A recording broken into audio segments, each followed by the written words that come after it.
morning, everyone. My name is April Burdick. I'm the Administrative Coordinator for the Mountain Plains Minority Supplier Development Council. Today, our workshop is going to be Stay Safe, Cybersecurity, and Ways to Avoid Phishing in the Business World. It is brought to you by Charter Communications. A dual graduate in cybersecurity and networking, Chris Cerritos, currently holds several industry certification, has 6+ years of professional experience in the information security industry as an architect, security analyst, penetration tester, ethical hacker, and digital forensic incident response engineer. Before deciding to attend college, Chris has spent most of his teen years teaching himself about computer systems, networking, how to break and fix applications, and creating programs. He is the COO and co-founder of Lost Rabbit Labs, an MBE certified Denver-based tech startup that develops security software, tools, and provides a variety of cybersecurity services to their clients. With his background and experience, Chris will provide insight into the hacker's mindset around email and phone phishing campaigns and how you can defend yourself and business from these scams and what the consequences could be if falling victim to them. Please welcome Chris Cerritos with Lost Rabbit Labs, cybersecurity. Hey everyone, I'll be sharing my screen here right now. Thank you for that introduction, April.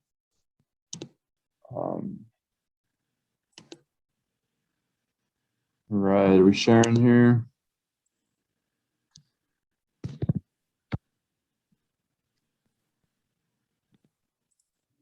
Yes, you are. Okay. So yeah, I'm going to be teaching you guys today, or just enlightening you on some tips on how to avoid phishing scams here.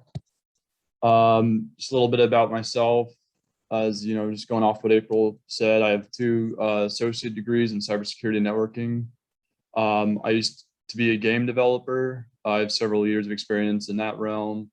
I got my ham radio license, and previously I had my private investigator's license. And I hold several industry certs such as the Security Plus, my CCNA, and the AWS Solutions Architect. I used to work as a security analyst for multiple companies and as a forensics analyst as well. So just a little bit about our company here. We're Denver-based, certified MBE.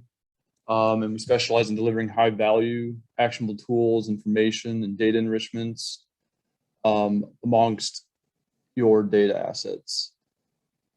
Some of the services, just to give you categorizations, we provide offensive security services, defensive security services, as well as investigative services. So here's the agenda for what it's going to be looking like, for what we're going to be going over. We're going to be going over what is phishing, Wikipedia's definition, why do people fish, types of phishing that are out there, how bad can it get, key components. I'm going to show you some examples. We'll go over how it works from a hacker's perspective. We'll see what the red flags are, what the glaring, things to kind of look out for would be. We'll be going over a little bit of the preventative phishing measures that you can take. And from there, we'll sum it all up with the key takeaways that you should be getting from this presentation. So what is phishing? Well, Wikipedia's definition is that phishing is a type of social engineering where an attacker sends a fraudulent or spoofed message designed to trick a human victim into revealing sensitive information to the attacker or to deploy malicious software on the victim's infrastructure. So phishing comes in a variety of forms. SMS, could be over the phone, could be the email, could be the salesman that comes over to your house bothering you at 6 p.m. So now, why do people fish? Well, there's a lot of money to be made from scamming innocent people. They do it because it works. They do it because it's easy, and they do it because it's fast. There's no quicker way for people to get money than to completely take the human aspect out of it and just send them some digital form, hoping they fall for a simple trick. So the types of phishing that are out there really are email phishing, smishing, which is SMS or via text message, voice, which is called vishing. There's pop-up phishing that you guys see all the time as you're browsing. And then there's farming, where you basically take over someone's domain and start harvesting users that are going to that particular website. Now, how bad can it really get from phishing? Well, this is the FBI 2020 crime report based off of the victim count and the crime type categories. And as you can see, phishing is the highest by a tremendous amount. This can lead to loss of money, time, reputation. You can get cross-site scripting, where users can send you over fake pop-ups or fake tokens and keys. There's cross-site request forgery. There's Trojans and worms that can be given via the phishing attack. And we all are aware that it can lead to ransomware. Now, the key components of phishing that you will see, or that they'll try and catch you on, are greed, confusion, and the sense of urgency. So if you're seeing an email that's saying, you have a chance to win a $100 gift card to Amazon, just click this link, that's the greed aspect. If they're saying a purchase order is still pending your approval, they're trying to confuse you by thinking you have some sort of, obligation or something maybe you forgot about that you need to follow up with. Or the sense of urgency, saying they will give you, your account will be terminated if you do not sign this within 24 hours. They're trying to rush you. They're trying to catch you off guard. So some known phishing examples that are out there in the world are the Google and Facebook 2014. There's the Sony hack, JP Morgan Chase, John Podesta's Gmails, Benefit Mall, human resource company, Mastermind was the most recent one, where he basically tricked a Twitter employee to giving over their credentials and was able to sign in as a Twitter employee and post to Elon Musk, Bill Gates, Uber, Apple, saying that if you give some money via Bitcoin, they'll double it, which is obviously a scam, but not everyone looks at these things. Now, going into some real world phishing examples, on the right here, I have questions to kind of be asking yourself as you're inspecting these emails. Is the greed, confusion, or sense of urgency? Looking at the from and subject fields, spelling or grammar issues, validating where the hyperlink goes. Is it an unfamiliar greeting? Were you expecting to receive such an email? Are there any suspicious attachments that have come across with this email or this fish? And is it requesting anything from me? So these will be the questions to be asking as we look through some of these examples here. Now, this is a PayPal email. And as we can see from the from field, the second line from the top in this picture, we see that says, from PayPal, PayPal at, and then we see this notice access 273.com. Now, why the hell would PayPal be using a domain such as that? Well, they wouldn't, because this is a phishing email. So it looks very legit. Doesn't seem like there's any real spelling or grammar issues here. If we were to hover over the login page, we would see a link pop up, and we'd be able to see if that really truly does go to PayPal. But just by looking at this from field, we can already tell that something's very off about this email. Now, from a hacker's perspective, if you were to click this email, you could easily, as an attacker, spin up a fake looking PayPal. I spun this PayPal site up in about 3 minutes just by copying the original PayPal website and then spinning it up in my little testing environment. Now, as you can see with this outline box here where the URL is, we see that there's a paypal.com.tyfgqzs.io. Now that is nowhere would you ever see PayPal be using a domain such as that. You'd see paypal.com, but that other stuff on there lets you know that it's spun up by someone else and more than likely a malicious entity, let's say. And here below is a beef overflow, or I'm sorry, a beef framework picture that basically these hackers can tie in these embedded frameworks into their code that allows them to kind of take control of your, or have access to controlling your browser, and it, like sending you, fake looking web pages, making you redirect to different sites, potentially turning on and off your camera on your laptop. So these can kind of lead to very nasty things. Now, looking at this Bank of America phishing example, we're going to be asking ourselves these same questions that are on the right here. So I'm looking at the from field, and I do see Bank of America. I see a CRVDGI at Comcast.net. Well, right away, that's a red flag. There's multiple red flags in here, as we can see, but that is one right off the bat.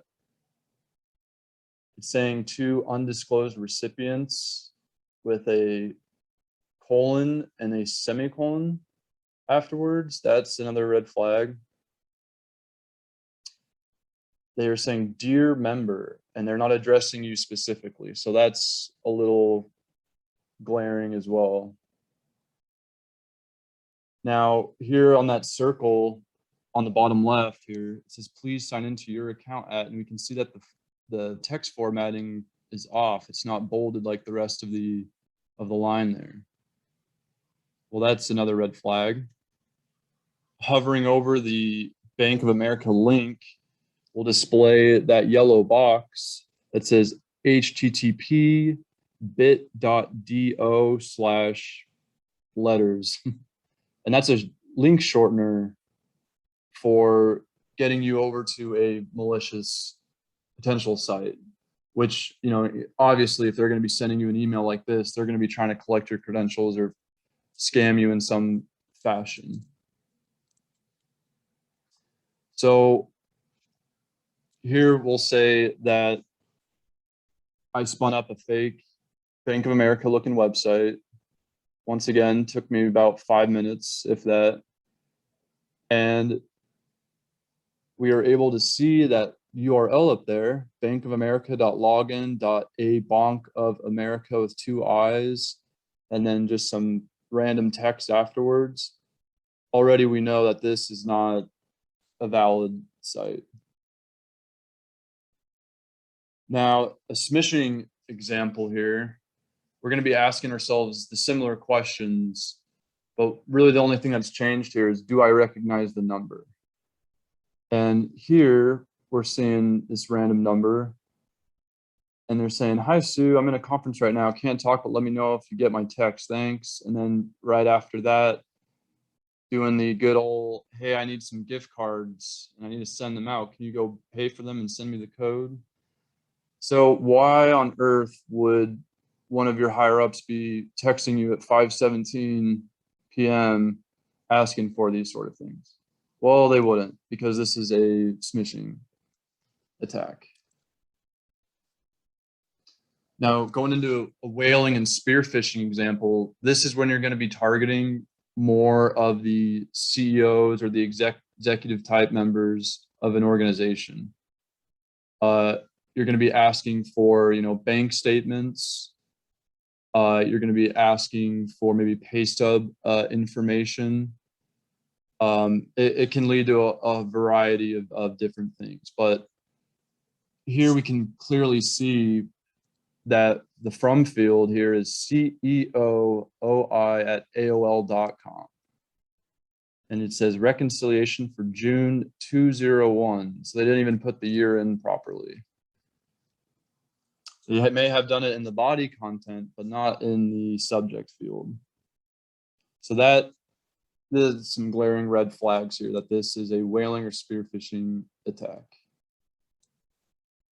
Now, just as an example here, for just the sake of, having some fun, if I was a malicious attacker wanting to fish, potentially MBEs or maybe their corporate members, I would go to Google and I would find what certain conferences or what certain events will be partaking, a month down the road, 2 months down the road.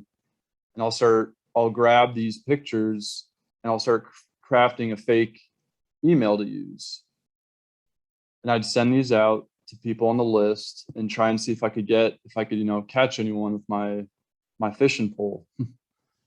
And here I could spin up a fake, login at having people come to the site and entering in their credentials that I'm just capturing and could reuse at any moment in time. So here I just, copied the NMSDC content and spun it up in my testing environment.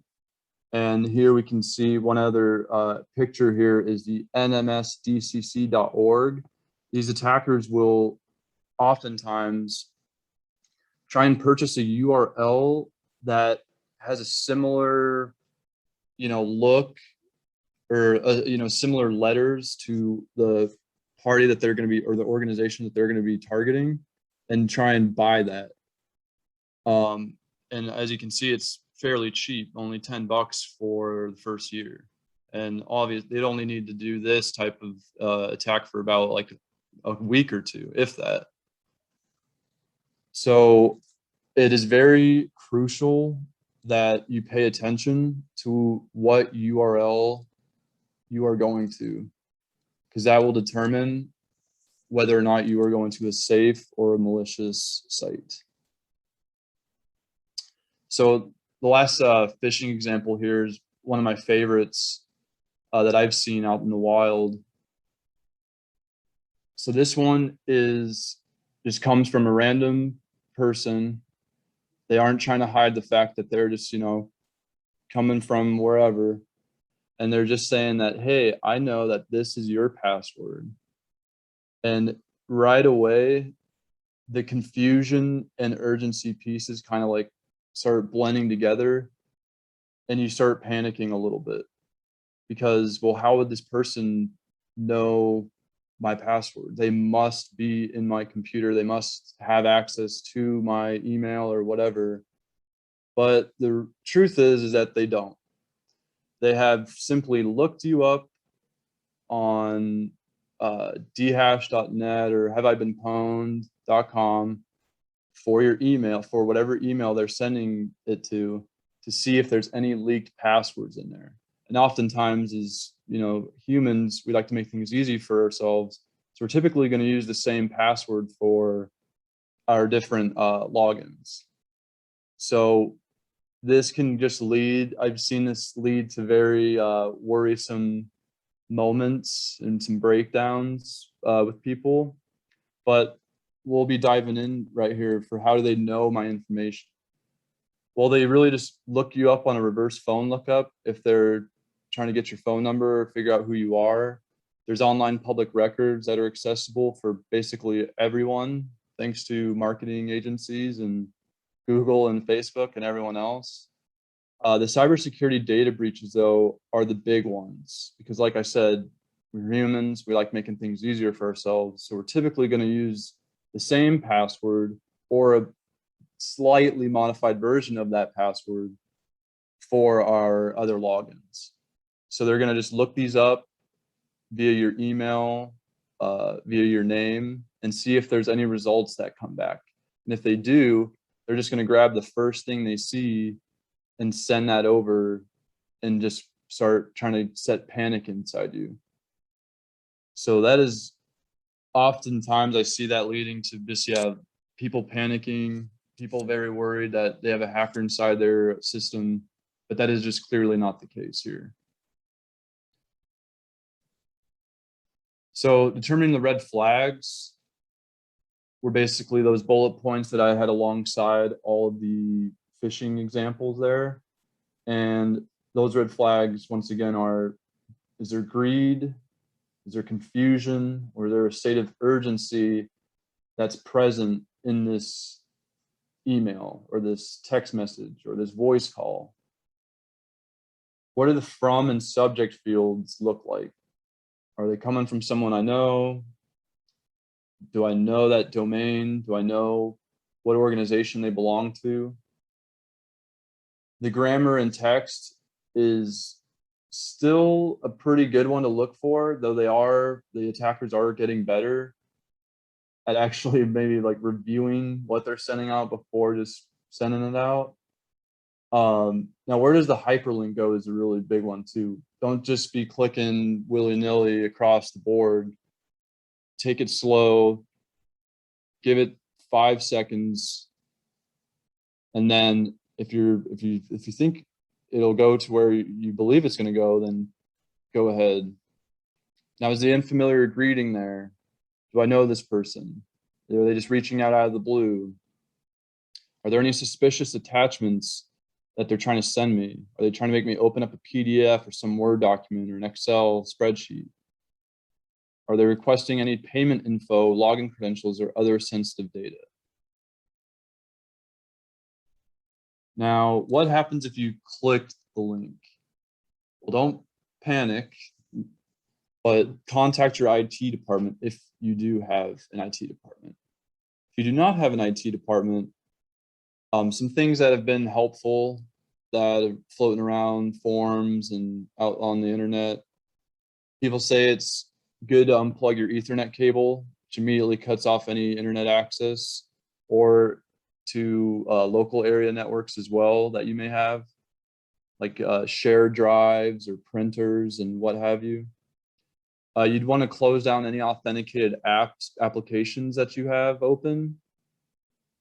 You'd want to sign out of logged in web pages in case they were able to steal your cookies or your sessions. Run a virus scan. Windows 10 Defender is actually pretty good, pretty decent. It definitely is one of the top, let's say, it's in the top 5, let's say. So even if you just only are running a Windows 10 box and all you have is Windows Defender, that'll still help you. It's better than nothing. And lastly, change your passwords. If you click on anything, you should definitely make sure that once a virus scan has been completed, you need to change your passwords immediately. Now, the preventative phishing measures here. User training and awareness for everyone is crucial. Every single person in an organization is a target for phishing attacks. No one is safe. If anything, the executive team would, I'd say, need it more than, someone else who's logging on like the computer for only, 10 minutes a day. Another great tactic is using your own link. So not just clicking on the link that comes in via an email or over a SMS message, just typing it in the URL bar yourself and going to where you want to go. Email browser and user account security is a big factor as well. Multi-factor authentication is great. They call that 2FA, two-factor auth. Antivirus or a web filtering solution is a must-have. Patching and updating your system or applications frequently. That is a very crucial one. You need to keep your software updated so that if people find any 0 days or people find these certain attack vectors in the application, your best bet is to just keep that patched to help prevent that. And the last one that is super important is backing up your data. Whether it be, your house could burn down, you could lose, you could get ransomware potentially, and if you do not have backups, it'll not be pretty. You'll be very stressed out, and you'll be grabbing at straws trying to figure out how to structure your business and basically come back from that. Now, the key takeaways from this presentation were: what is phishing, the types, why they do it, potential impact. We went over the key components of phishing. We looked at how to spot a phishing attempt.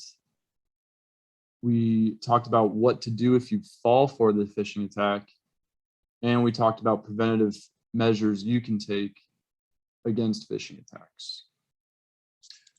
So that is my presentation. Thank you all for listening. Thank you to the MP, MSDC, as well as the NMSDC and the corporate members. I appreciate it. So yeah, I'll be taking questions if anyone has any. All right, thank you so much, Chris. If you're able to unmute and ask your question, more than welcome to. Otherwise, just post your questions in the chat and I will cascade them over to Chris. I did have a question for you, Chris. Yeah. What are some ways that MBEs can connect with you to get your advice, or if they have a situation that they think might be a little fishy, and just be able to connect with you directly? Yeah, so my information's right here. You can reach me at sotiros@lostrabbit.labs.com. You can also go to our website. We have a contact form there as well if you need to get in contact with our team.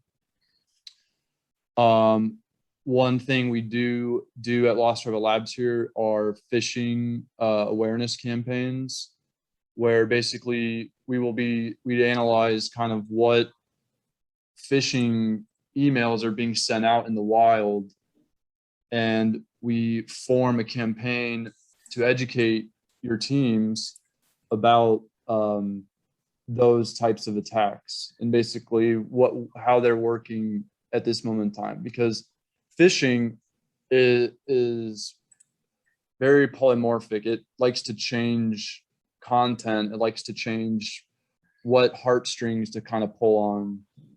So it's an ever evolving attack vector. So yeah, if you need to reach me at all for any means, feel free to contact me via my email or, like I said, on our website. Wonderful. Thank you so much. Sunil, I see you're unmuted. Did you have a question? Yes, thank you, April. Hey, Chris, thank you for the wonderful presentation. So I had a question. We had an incident where somebody spoofed my partner, actually, the CEO's email address, and sent out, electronic fund transfer, forms to our clients and changed it to their own bank accounts.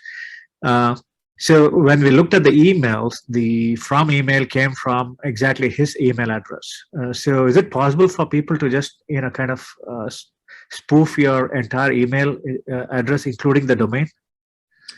So that they can, but usually that gets dropped off by your email provider. Typically, if you're on Office 365 or Google Cloud, they're pretty good about, okay, this email did not originate from inside my domain. I got it externally. So they usually are able to drop that pretty well.